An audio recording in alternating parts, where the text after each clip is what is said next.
रात के 2 बजे नेवादा डेजर्ट के आसमान में अचानक एक अजीब रोशनी दिखाई दी।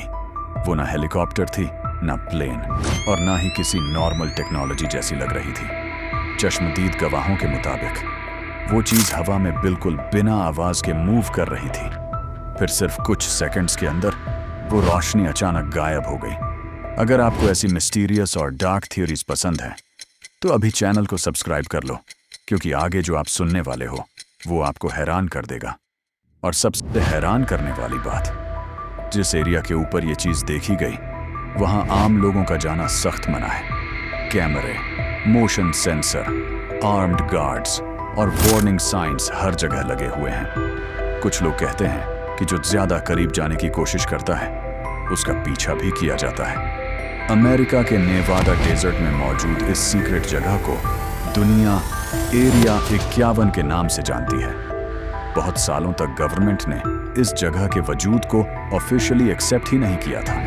इसी वजह से थ्योरीज और भी ज्यादा डेंजरस होती गई। कुछ लोगों का मानना है कि यहाँ सीक्रेट मिलिट्री एयरक्राफ्ट टेस्ट किए जाते हैं, जबकि दूसरे लोग यकीन रखते हैं कि यहाँ एलियंस और यूएफओ टेक्नोलॉजी को छुपाया गया है। कई एक्स वर्कर्स और गवाहों ने दावा किया कि रात के वक्त आसमान में अजीब लाइट्स दिखाई देती थी। कुछ लाइट्स अचानक हवा में रुक जाती थी, फिर नामुमकिन स्पीड से मूव करती थी। नॉर्मल फाइटर जेट्स ऐसा नहीं कर सकते। 1989 में एक आदमी सामने आया जिसका नाम बॉब लाजर था। उसने दावा किया कि उसने एरिया 51 के करीब एक सीक्रेट फैसिलिटी में काम किया। बॉब लाजर के मुताबिक उस फैसिलिटी में नॉन ह्यूमन टेक्नोलॉजी पर एक्सपेरिमेंट्स हो रहे थे।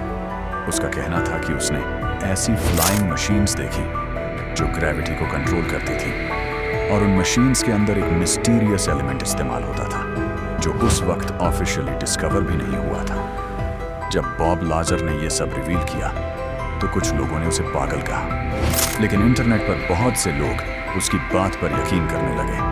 आज भी कॉन्स्पिरेसी कम्युनिटीज में उसका नाम बहुत फेमस है।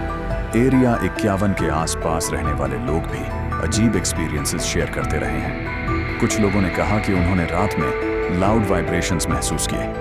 कुछ ने आसमान में ट्रायंगल शेप ऑब्जेक्ट्स देखे, और कुछ लोगों का कहना था कि मिलिट्री ट्रक्स रात के अंधेरे में सीक्रेट इक्विपमेंट लेकर गुजरते थे। इंटरनेट पर कई वीडियोस वायरल हुई जिनमें स्ट्रेंज ऑब्जेक्ट्स आसमान में मूव करते नजर आए, लेकिन हर वीडियो फेक भी हो सकती है और रियल भी। इसी अनसर्टेनिटी ने एरिया 51 को और भी ज्यादा मिस्टीरियस बना दिया। 2019 में तो सिचुएशन इतनी क्रेजी हो गई कि लाखों लोग इंटरनेट पर एक कैंपेन में शामिल हो गए जिसका नाम था स्टॉर्म एरिया 51। लोग मजाक में कह रहे थे कि अगर सब एक साथ अंदर घुस जाएं तो सच देख सकते हैं। गवर्नमेंट ने तुरंत वार्निंग दी कि कोई भी इलीगल एंट्री डेंजरस हो सकती है। इसके बाद और भी लोगों को शक होने लगा कि शायद वहां वाकई कुछ सीक्रेट मौजूद है। लेकिन असली सच क्या है? Secret military technology, advanced aircraft testing, या फिर वाकई एलियंस? शायद दुनिया को अब तक जो बताया गया है सच उससे बहुत अलग हो। और मुमकिन है नेवादा डेजर्ट के अंधेरे में आज भी कोई ऐसा राज छुपा हो जो इंसानी हिस्ट्री को हमेशा के लिए बदल दे। अगर आपको ऐसी मिस्टीरियस वीडियोस पसंद है तो चैनल को सब्सक्राइब करना मत भूलना।